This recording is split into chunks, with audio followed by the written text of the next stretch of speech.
Horror stories in Hindi में आप सभी का स्वागत है। दोस्तों, अगर आप लोग इस चैनल पर नए हो तो इस चैनल को सब्सक्राइब कर लीजिए। जाकर हमारी दूसरी कहानियाँ ज़रूर देखें और सुनें। आप लोगों को बहुत मज़ा आएगा। साथ ही साथ डिस्क्रिप्शन बॉक्स में हमारा व्हाट्सएप का नंबर है और इंस्टाग्राम का लिंक है। अगर आप में से कोई हमें अपनी कहानियाँ भेजना चाहता है तो उस लिंक पर क्लिक करके हमें अपनी कहानियाँ भेज सकता है।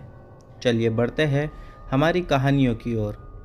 मेरा नाम अविनाश है और आज जो कहानी मैं आपको बताने जा रहा हूँ वो कहानी मेरे साथ 20 साल पहले घटी थी और वो रात मेरी ज़िंदगी की सबसे ज़्यादा डरावनी रात थी। वो रात को आज भी मैं याद करता हूँ तो मेरी रूह तक कांप जाती है। हुआ कुछ ऐसा था कि मैं एक रात अपने घर जा रहा था और उस वक्त मुझे लेट भी हो गया था। रात के लगभग 1 बज चुके थे और मैं जिस रास्ते से जा रहा था वो रास्ते पर हर तरफ सन्नाटा छाया हुआ था और हर जगह अंधेरा ही अंधेरा था। मुझे सही से रास्ता दिखाई भी नहीं दे रहा था। मेरे पास एक छोटा टॉर्च था तो मैंने टॉर्च चालू कर लिया और अपने घर की तरफ धीरे धीरे बढ़ने लगा। अभी कुछ दूरी पार ही किया था कि तभी पता नहीं कैसे लेकिन टॉर्च की बैटरी शायद ख़त्म हो गई थी। इसी वजह से वो टॉर्च भी बंद हो गया। अभी मेरा घर आने में और भी समय लगने वाला था। जहाँ तक मुझे याद है तो शायद 1 किलोमीटर और बाकी होगा। मैं जिस रास्ते से जा रहा था उस रास्ते के बारे में बहुत सारी डरावनी कहानियाँ मैंने सुनी हुई थी। इस रास्ते पे 12 बजे के बाद जो भी आता है वो कभी भी ज़िंदा नहीं रहता और ये बात मैं भी जानता था, मगर मुझे आज काम से आने में बहुत देर हो गई थी। इस वजह से मुझे इस रास्ते पर आना पड़ा। मैं रास्ते पर चल ही रहा था तभी मुझे मेरी बहन की बात याद आई कि कैसे हमारे ही गांव का एक आदमी इस रास्ते से अचानक से गायब हो गया था। मेरी बहन ने मुझे बताया था कि एक रात अखिल यानी कि वो गांव का आदमी वो भी इसी रास्ते पर 12 बजे के बाद अपने घर आ रहा था। उसे एक अजीब सी डरावनी आवाज़ आई और जब वो आवाज़ उसे सुनाई देने लगी तब वो डरने लगा और इसी के साथ साथ वो आवाज़ की वजह से उसके बदन में दर्द होने लगा। वो दर्द की वजह से चिल्लाने लगा। अखिल वो डरावनी आवाज़ सुनकर और ज़्यादा डर रहा था कि ये आवाज़ से मुझे क्यों इतना दर्द हो रहा है, लेकिन उसे समझ नहीं आया कि ऐसा उसके साथ क्यों हो रहा था। इसके बाद में भी वो अपने घर की तरफ बढ़ने लगा, बल्कि यूं कहिए कि जी जान लगाकर भाग रहा था कि तभी किसी अनजानी चीज़ से अखिल को ज़ोर से धक्का लगा, या यूं कहिए कि किसी ने उसे धक्का मारा। इतना ज़ोर का धक्का था कि अखिल लुढ़कता फुढ़कता दूर जाकर गिरा। उसे समझ नहीं आ रहा था कि किसने उसे धक्का मारा है। तभी उसको एक बिना सर वाला आदमी दिखाई दिया और वो बहुत तेज़ी से अखिल की तरफ बढ़ता हुआ दिखाई दे रहा था। उस बिना सर वाले को देखकर अखिल और ज़्यादा चिल्लाने लगा। अपनी पूरी जी जान की ताकत लगाकर वो दोबारा उठकर वहाँ से भागने लगा। अखिल कुछ देर भागने के बाद एक जगह जाकर रुक गया, पीछे देखने लगा। अब अखिल को वो बिना सर वाला आदमी दूर दूर तक कहीं दिखाई नहीं दे रहा था और अब अखिल भागते हुए थक भी चुका था। फिर भी उसने हिम्मत करके गांव तक भागने की कोशिश की और वो उसमें नाकाम रहा। बताते हैं कि जब रात के समय अखिल की चीखने और चिल्लाने की आवाज़ आई तो गांव का जो शुरू का घर था, यानी 1-2 घर वाले जो थे, वो लोग बाहर आकर देखने लगे तो उन्होंने दूर से ही देखा कि वो अखिल था, लेकिन वो इतना चिल्ला क्यों रहा था वो समझ में नहीं आया। और फिर उन लोगों ने देखा कि कोई अदृश्य शक्ति उसे पकड़कर झाड़ियों में ले जा रही है। उसके बाद उनकी भी हिम्मत नहीं हुई आगे बढ़कर देखने की। फिर वो दिन और आज का दिन, आज तक ये नहीं पता चल पाया कि अखिल कहाँ चला गया। एकदम से गायब हो गया, उसका कोई अता पता ही नहीं मिला। मुझे उस समय ये सारी बातें याद आ रही थी। और फिर मुझे भी बहुत सारे जानवरों की आवाज़ें आने लगी। वो आवाज़ें इतनी डरावनी लग रही थी जैसे कि जानवर नहीं बल्कि कोई भयानक राक्षस चिल्ला रहा हो। ये सारी आवाज़ें मुझे बहुत ही ज़्यादा डरा रही थी, तो इसीलिए मैंने अपनी चलने की रफ्तार बढ़ा दी। मैं जैसे जैसे आगे बढ़ रहा था वो आवाज़ें भी ज़ोर ज़ोर से आ रही थी। और तो और ऐसा लग रहा था जैसे वो आवाज़ मेरे साथ ही चल रही है। तभी मुझे महसूस हुआ कोई मेरे पीछे से चल रहा है या फिर मेरे पीछे चलता हुआ मेरी ही ओर आ रहा है। लेकिन मैंने पीछे नहीं देखा और मैंने अपने घर की ही तरफ बढ़ने का निर्णय लिया और मैं वैसे ही कर रहा था, अपने घर की ओर बढ़ता ही गया।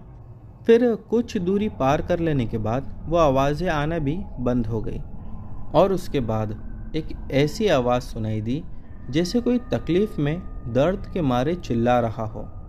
वो आवाज़ बिल्कुल मेरे बाजू में से ही आ रही थी। मैं उस आवाज़ के पास चला गया।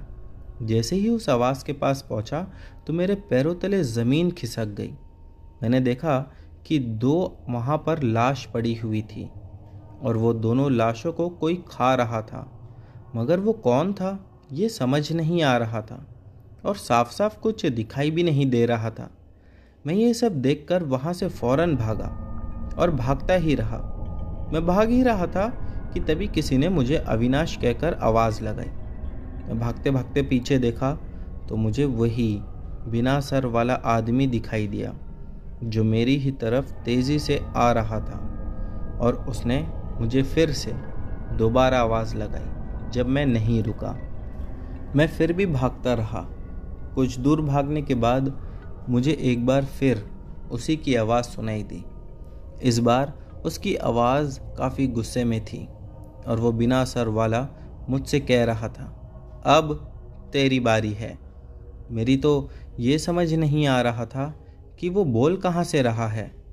मैं ये सब सोच ही रहा था कि तभी वो बिना सर वाला मेरी तरफ आने लगा और इस बार वो इतनी तेज़ गति से भाग रहा था कि मानो ऐसा लग रहा था अब वो मुझे पकड़ ही लेगा और अगर मैं पकड़ा गया तो मेरी मौत पक्की थी। मैं भागते भागते एक घनी झाड़ियों में गिर गया। मैं जैसे ही उस झाड़ियों में गिरा तो वो मुझे ऐसा लगा जैसे कि वो झाड़ियों ने मुझे पकड़ कर रख लिया हो और वो लोग उस बिना सर वाले आदमी को मेरी ओर बुलाकर मुझे उसके हवाले कर देंगे। मैं वहाँ से उठने की कोशिश कर रहा था लेकिन पता नहीं क्यों उठ नहीं पा रहा था। मन में बस एक ही बात बार बार चल रही थी कि आज मेरी मौत पक्की है। और इतने में वो बिना सर वाला ठीक मेरे सामने आके खड़ा हो गया।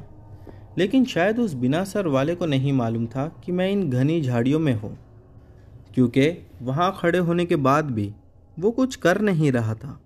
अचानक से मुझे पैर पे कुछ तो काटा जिस वजह से मेरी चीख निकल गई। वो आवाज़ सुनने के बाद वो मेरी ओर आया, मेरा पैर पकड़ा और मुझे हवा में ज़ोर से उठाकर फेंका। फिर मैं ज़मीन पर गिरा। मेरे लोअर बैक में बहुत ज़्यादा पेन आ गया था, लेकिन फिर भी हिम्मत करके उठा और ईश्वर का नाम ज़ोर ज़ोर से चिल्ला कर लेने लगा। मैं बस ईश्वर का नाम चिल्लाता ही रहा और उसके बाद मैंने ये देखा कि ईश्वर का नाम लेने की वजह से वो मेरे पास नहीं आ पा रहा है। वो बिना सर वाला एक झटके में वहाँ से एकदम से गायब हो गया। उसके बाद मैं कुछ समय तक वहीं ज़मीन पर पड़ा रहा। फिर मैंने हिम्मत करके अपने घर की तरफ कदम बढ़ाए और ईश्वर का नाम लेते ही गया। मुझे चलने में भी बहुत दिक्कत हो रही थी। फिर मैंने कुछ दूरी पर देखा कि 8 से 10 लोग सफ़ेद कपड़ा पहने हुए खड़े थे और वो दिखने में आम इंसान जैसे तो नहीं लग रहे थे, क्योंकि वो सब हवा में खड़े हुए थे। मैं उन सभी को देखकर वहीं खड़ा रह गया कि तभी अचानक उन सभी लोगों ने मुझे देख लिया और मुझे चारों तरफ से घेर लिया। फिर उन लोगों में से एक आदमी ने मेरी गर्दन ज़ोर से पकड़ी और एक बड़े से पेड़ के नीचे फेंक दिया। मैंने डरते डरते उन लोगों से कहा, कौन है तुम लोग और मुझे क्यों मारना चाहते हो? तभी उन लोगों में से किसी ने कहा, हम बहुत भूखे हैं और आज तुझे खाकर अपनी भूख मिटाएंगे। ऐसा कहते ही उन सभी लोगों ने मुझे पकड़ लिया। फिर पता नहीं कहाँ से वो बिना सर वाला हवा में से आया और उसने मुझ पर किसी धारदार चीज़ से वार कर दिया। वो वार से मैं वहीं पर बेहोश हो गया। जब मुझे होश आया तो मैंने खुद को एक बाबा के पास पाया। मैंने देखा वो बाबा मेरा इलाज कर रहे थे। बाबा ने मुझे बताया कि ये वार उसी शैतान ने तुम्हें मारा था। अगर सही समय पर मैं वहाँ पर नहीं पहुँचता तो वो लोग तुम्हारी जान ले लेते और तुम्हें कच्चा चबा कर खा जाते। उसके बाद बाबा ने मुझसे कहा कि रात के समय मालूम है ना, इस रास्ते से गुजरना खतरे से खाली नहीं होता है, तो तू क्यों यहाँ से आया। फिर बाबा को मैंने अपनी मजबूरी बताई कि किसी काम की वजह से मुझे लेट हो गया था। बाबा ने कहा दोबारा ऐसा हो जाए तो वहीं रुक जाना, लेकिन इस रास्ते से नहीं गुजरना। तो दोस्तों, ये थी मेरे साथ घटी एक सच्ची घटना। बढ़ते हैं हमारी अगली कहानी की ओर। दोस्तों, हमारी अगली कहानी समर सिंह की है। इन्होंने पहले भी हमारे चैनल के साथ एक कहानी शेयर कर रखी है। चलिए इनकी कहानी शुरू करते हैं। बात उस समय की है जब उत्तर प्रदेश में क्राइम होना इतना आम था जितना कि हॉस्पिटल में बच्चे पैदा होना। ये बात लगभग 2001 के समय की है।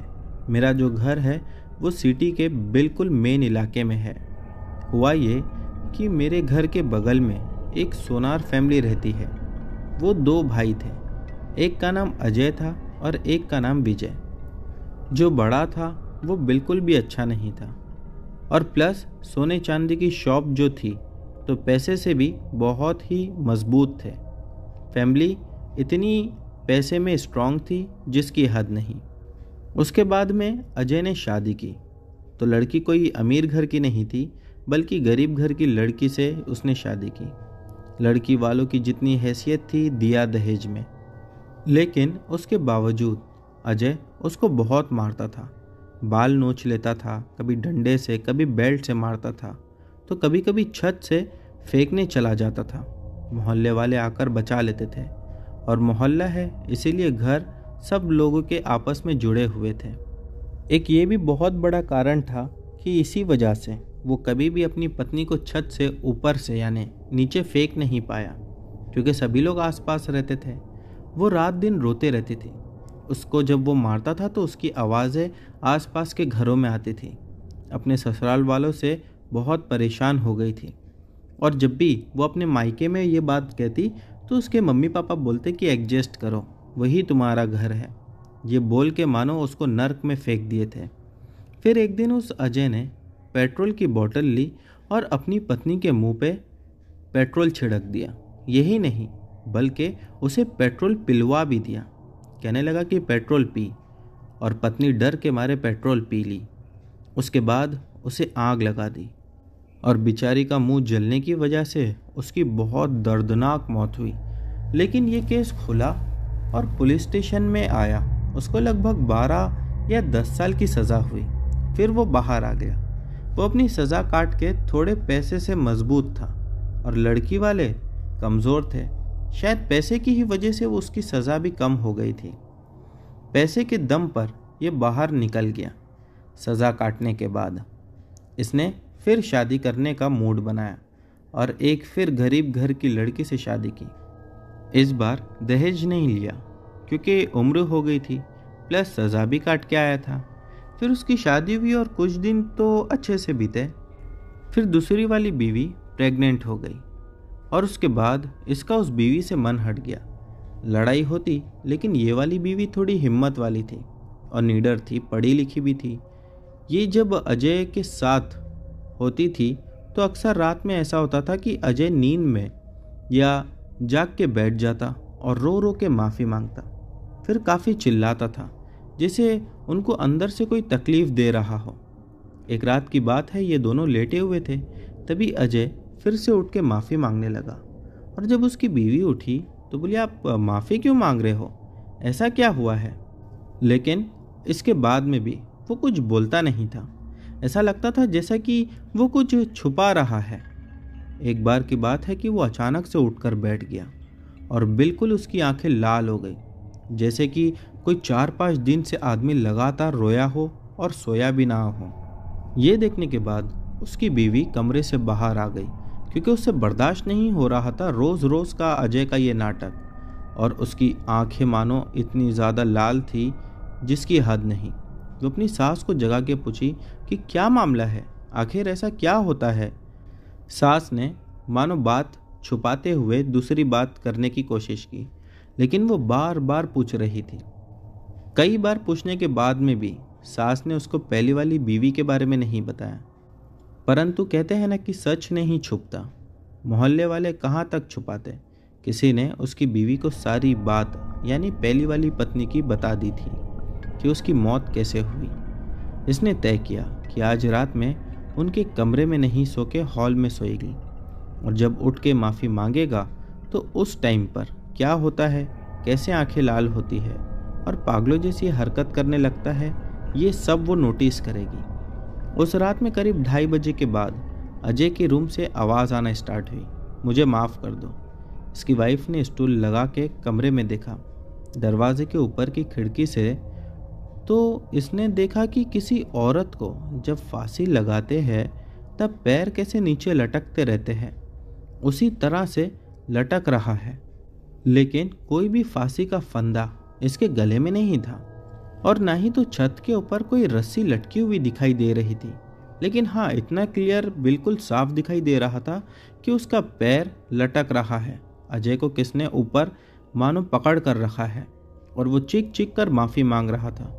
रूम में एक अलग आग लगने लगी और अजीब सी बदबू आने लगी। यही नहीं, जब कुछ देर के बाद सारी चीज़ें शांत हुई तो उसने देखा कि अजय के बदन पर बहुत सारे छाले थे। वो समझ गई कि कुछ तो बात है। उसने अपनी सास के ऊपर बहुत प्रेशर बनाया। तब उसने अजय की पहली वाली पत्नी के बारे में सब कुछ बता दिया।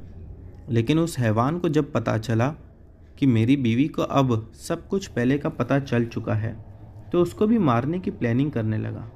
और उस बार मार नहीं पाया, क्योंकि उसकी बीवी घर छोड़कर जा चुकी थी दोनों बच्चों को लेकर।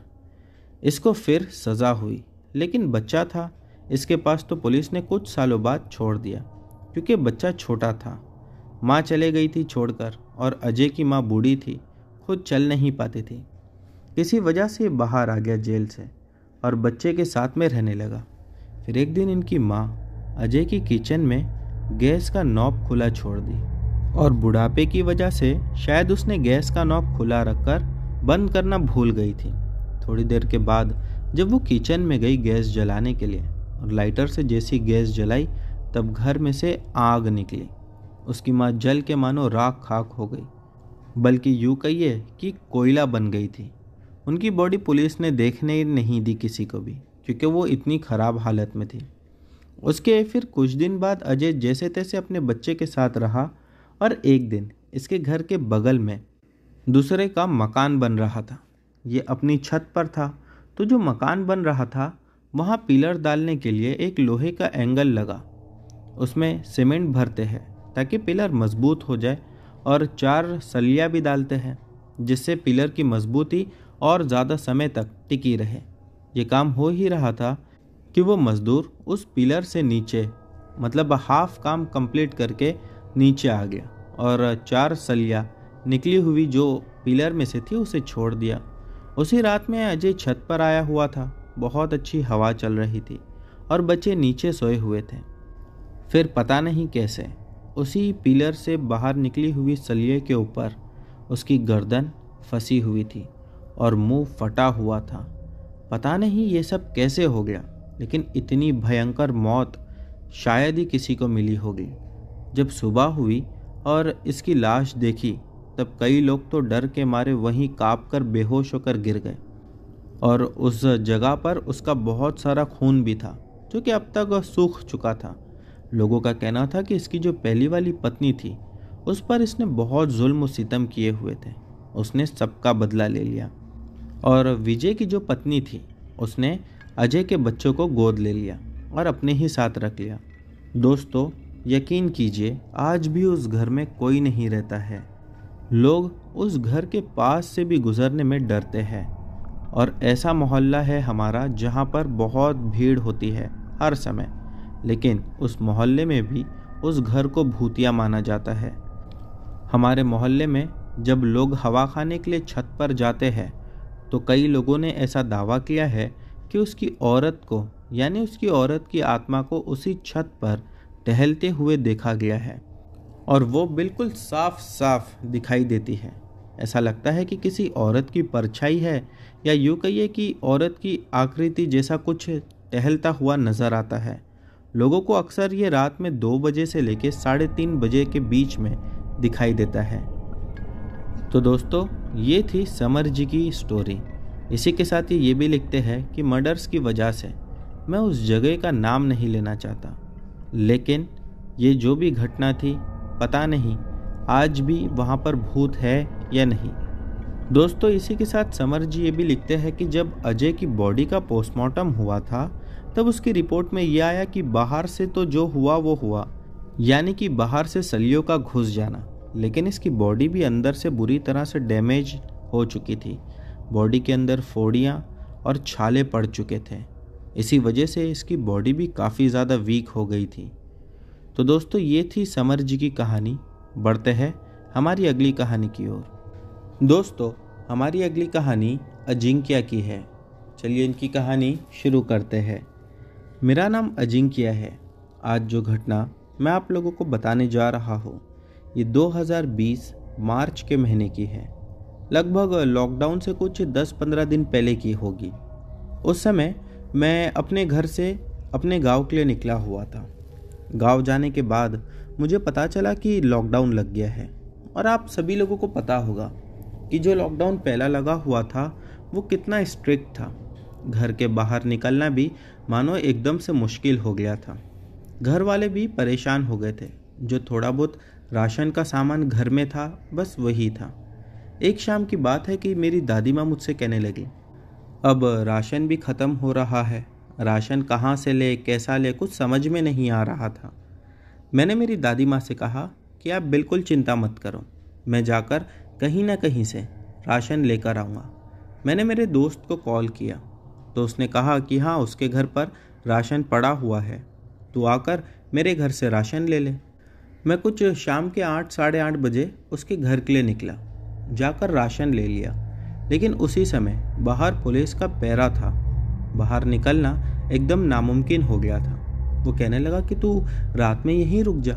मैंने कहा नहीं, आज घर पे जाना ज़रूरी है मेरा, क्योंकि मुझे राशन लेकर जाना है और घर पर भी मेरे अलावा कोई है नहीं दादी माँ के पास।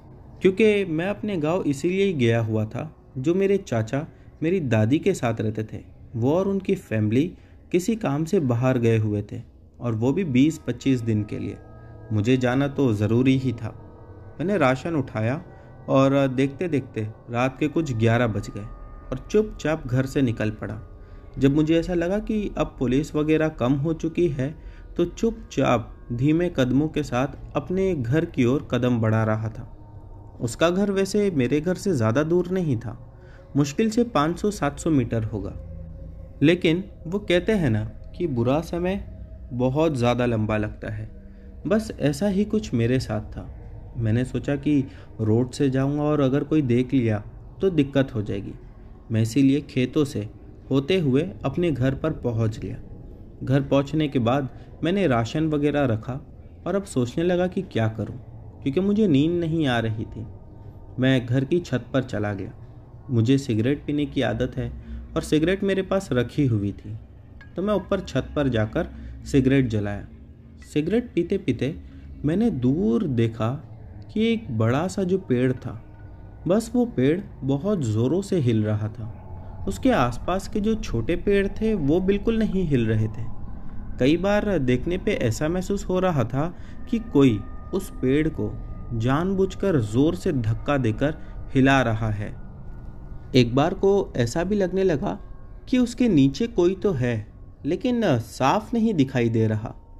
मैंने जब बहुत ज़्यादा अपनी आंखों पर जोर डाला तो ऐसा दिखाई दिया जैसे कि मानो उस पेड़ के इर्द गिर्द कुछ लोग चक्कर लगा रहे हैं।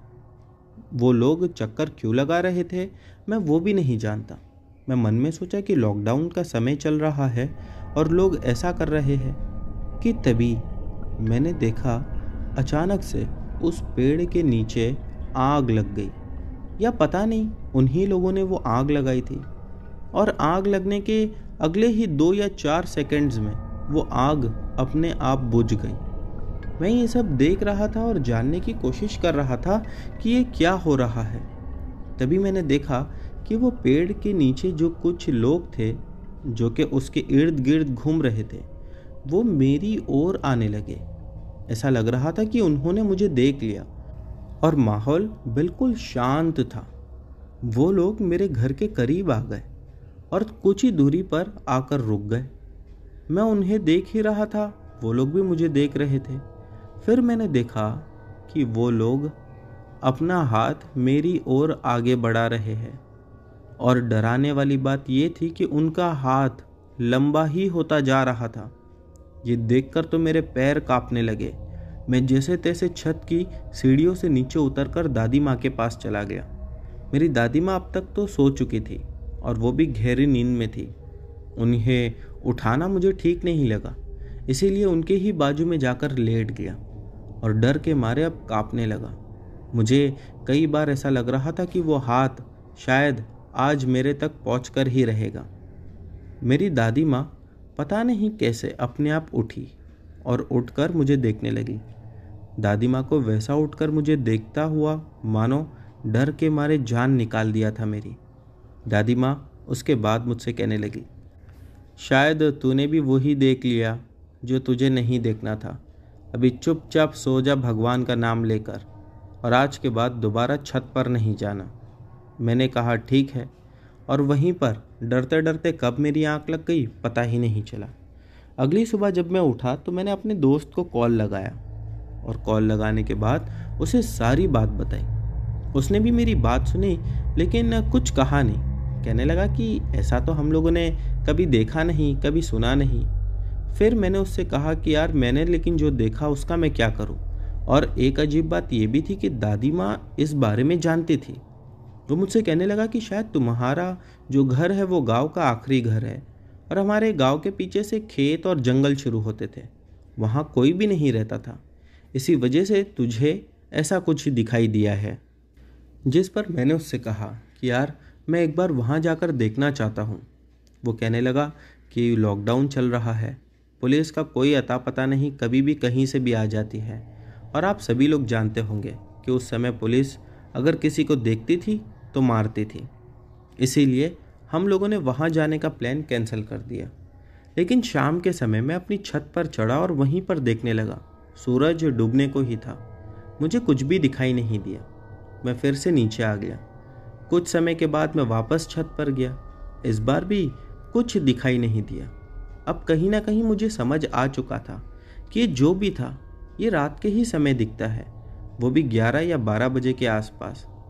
जब दादी माँ रात में सो गई तब मैं 11:30 पौने 12 बजे के आसपास छत पर चढ़ा और देखने लगा। लेकिन इस बार पेड़ के आसपास मुझे कोई दिखाई नहीं दिया, बल्कि मैंने देखा कि पिछली रात में जहाँ पर वो लोग खड़े हुए थे मेरे घर के नज़दीक आकर, आज भी वहीं पर वही लोग खड़े हुए थे और फिर से अपना हाथ आगे बढ़ा रहे थे। इस बार तो डर के मारे मेरी चीख निकल गई। मैं भागता हुआ नीचे गया। दादी माँ ने मुझे बहुत चिल्लाया, कहने लगी अब जब तक तू यहाँ रहेगा ऊपर नहीं जाएगा। मैंने दादी माँ से कहा लेकिन बताओ तो सही वहाँ है क्या। दादी माँ कहने लगी कि वो जो पेड़ है वो चुड़ैलों का घर है। मैंने कहा घर? जिस पर वो कहने लगी कि चुड़ैलों का बसेरा है। दोबारा ऊपर चढ़ने की कोशिश नहीं करना रात के समय, और अगर तू ऊपर चला भी गया तो कभी भी उस साइड नहीं देखना, यानी कि जंगल की साइड। दादी माँ की बात सुनकर मैं उस समय कुछ नहीं बोला।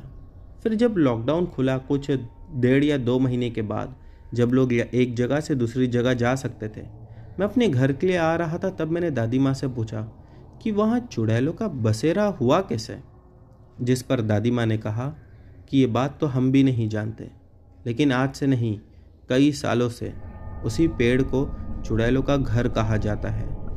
बस फिर क्या था, मैं तो अपने घर आ गया और उस दिन से लेके आज तक मैं कभी भी मेरी दादी माँ के पास उस घर में नहीं गया। मेरी दादी माँ मुझसे मिलने आते रहती है, लेकिन मेरी जाने की हिम्मत दोबारा नहीं हुई। तो दोस्तों, ये थी अजिंक्या की कहानी। बढ़ते हैं हमारी अगली कहानी की ओर। दोस्तों, हमारी अगली कहानी हमें हर्ष ने भेजी है। चलिए इनकी कहानी शुरू करते हैं। मेरा नाम हर्ष है और आज मैं आप लोगों को एक ऐसी घटना बताने जा रहा हूँ, शायद जिसे सुनकर आप लोगों को भी डर समझ में आ जाए कि डर क्या होता है। जिस दिन मेरे साथ ये घटना घटी, उस समय कुछ सर्दियों का मौसम चल रहा था। पूरा दिन बोरिंग ही जाता था। उस समय कॉन्जरिंग 2 फिल्म भी आई हुई थी। मैंने अपने पापा से ज़िद किया कि मुझे भी फिल्म देखने जाना है। पहले मेरे पापा ने मुझे मना किया, लेकिन फिर मेरी मम्मी के मनाने के बाद मेरे पापा ने हाँ कर दिया और हम सब फिल्म देखने जाने के लिए तैयार हुए। तभी कुछ 8:30 बजे का समय था जब हम थिएटर पहुँचे। फिर हमने रात के 10:30 तक मूवी ख़त्म की।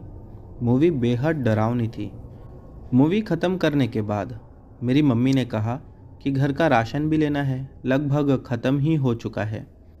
इसीलिए हम राशन खरीदने पास ही के एक मॉल में गए। उस समय रात के लगभग 11:15 बज चुके थे। शॉपिंग करते करते हमें पता ही नहीं चला कि रात के कब 11:30 हो गए। मॉल बस बंद ही होने वाला था। शॉपिंग ख़त्म होते ही हम उसकी बिलिंग करवाने बिलिंग काउंटर पे गए। मुझे ठीक से याद नहीं, पर उस समय एक सामान लाना छूट गया था। मेरी माँ ने मुझे कहा कि उस सामान को जल्दी से लेकर आ जा और लाने के लिए मुझे भेज दिया। मैं जल्दी से सामान को लेने के लिए भागा। भागते भागते मैंने देखा कि वहाँ की लाइट्स बार बार बंद चालू हो रही थी। मैंने इस चीज़ पर इतना ध्यान नहीं दिया और जल्दी से वहाँ पहुँचकर सामान ढूंढने लगा। जैसे ही मुझे वो सामान मिला, मैंने उसे उठाने के लिए अपना एक हाथ आगे बढ़ाया।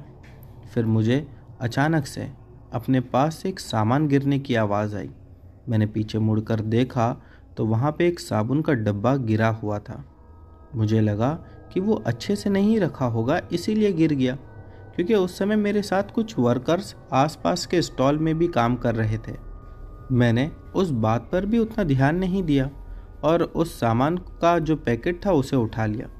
जैसे मैं सामान के पैकेट को उठाकर पीछे मुड़ा, अचानक से एक और साबुन का डब्बा नीचे गिर गया।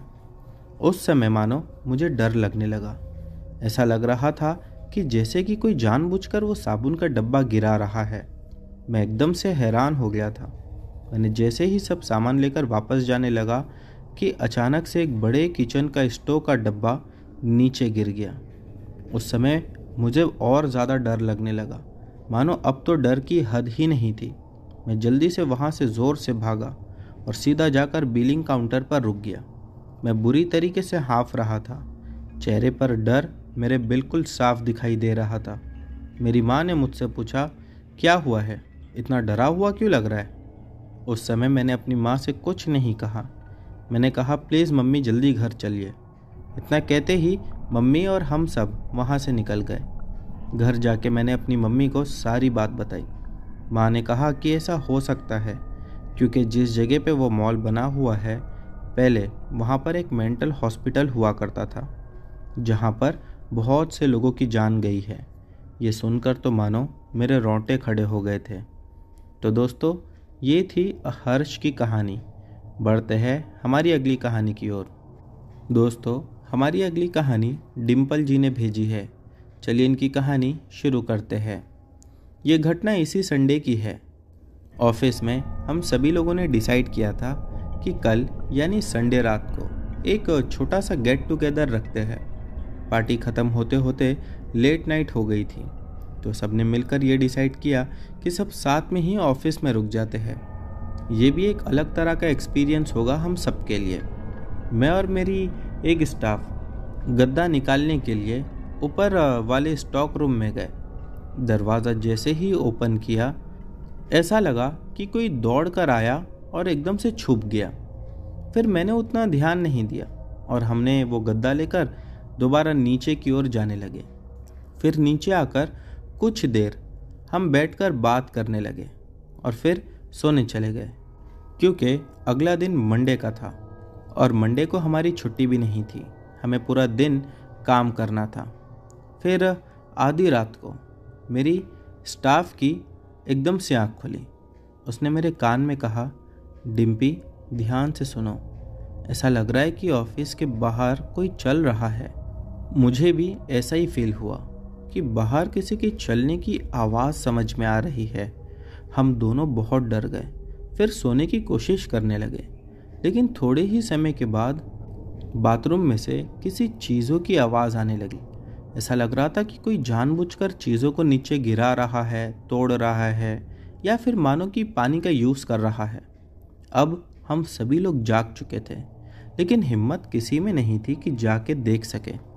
फिर बाथरूम का जो दरवाज़ा था वो अचानक खुल गया, लेकिन अंदर कोई नहीं था। हम सब एक ही जगह पर जाकर बैठे हुए थे। उसी बीच रश्मि, जो कि हमारी ही एक स्टाफ थी, वो बोली उसे वॉशरूम जाना है। बहुत टाइम से वो रोक कर रखी थी, अब कंट्रोल नहीं हो रहा। तो मैं और एक लड़की उसके साथ बाथरूम तक गए। वो अंदर गई, हम बाहर खड़े रहे। 2 मिनट बाद वो बाहर आई और हम फिर कॉन्फ्रेंस रूम में जाकर सबके साथ बैठ गए। लेकिन बाथरूम से आने के बाद से ही वो बहुत चुपचाप होके बैठी थी। ऐसा लग रहा था कि जैसा किसी ने उसके ऊपर जादू कर दिया हो। वो एकदम से शांत हो गई थी, जबकि उसका स्वभाव ऐसा नहीं था। फिर हम लोग एकदम से उसे देखने लगे कि इसे क्या हो गया है, और लोग भी उससे पूछने लगे कि क्या हुआ, तो इतनी चुप क्यों है। वो एकदम से चिल्ला के बोली, क्या तुम लोगों को पता नहीं, ये जगह हमारी है, यहाँ हम रहते हैं, अभी के अभी निकलो यहाँ से। सभी ने तो बहुत ज़्यादा बुरा मान लिया उसकी इस बात का, लेकिन अगले ही पल वो बेहोश होकर गिर गई।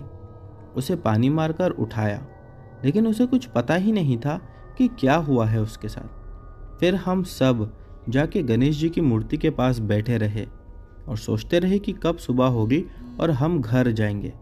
ऑफिस तो आएंगे, लेकिन रात में अब कभी नहीं रुकेंगे। तो दोस्तों, ये थी डिम्पल जी की छोटी सी कहानी। बढ़ते हैं हमारी अगली कहानी की ओर। दोस्तों, हमारी अगली कहानी रोहन की है। चलिए इनकी कहानी शुरू करते हैं। मेरा नाम रोहन है। मैं पश्चिम बंगाल के एक छोटे से शहर में रहता हूँ। जो कहानी मैं बताने जा रहा हूँ वो एक रेलवे पुलिस के साथ हुई थी।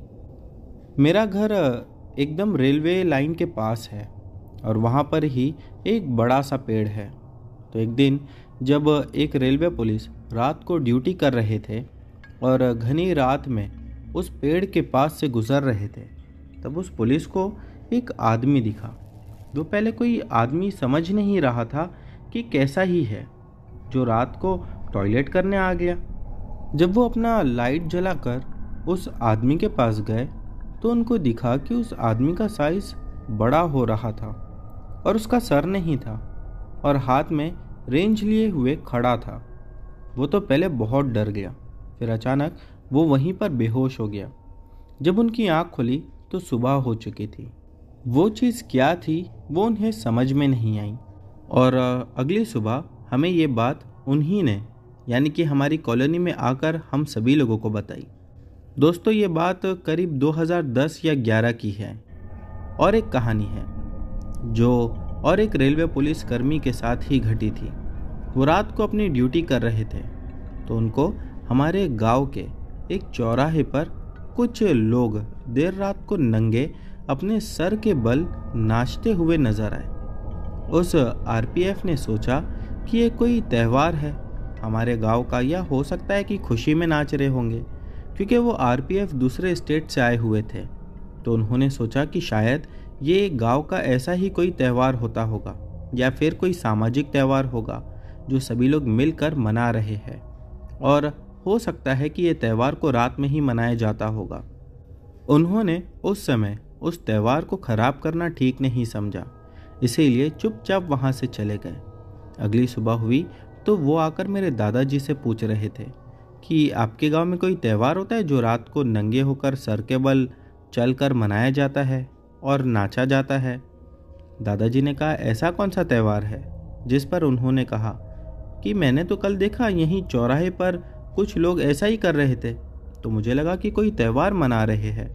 मेरे दादा तुरंत ही समझ गए कि कल अमावस की रात थी और इसमें डायन के झुंड को देखा जाता है। वो पुलिस सुन के मानो एकदम से डर गया और वहीं पर उसके पसीने छूट गए। कुछ दिनों बाद उसकी ट्रांसफ़र भी हो गई।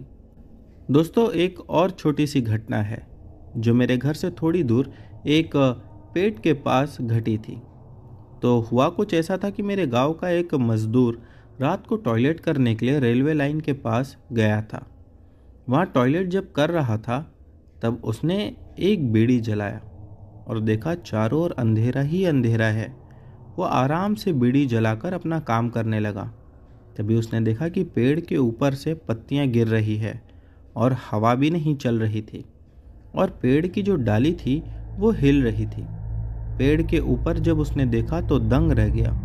उसने देखा कि एक चुड़ैल पेड़ के ऊपर बैठी हुई थी, वही ये सब कर रही थी।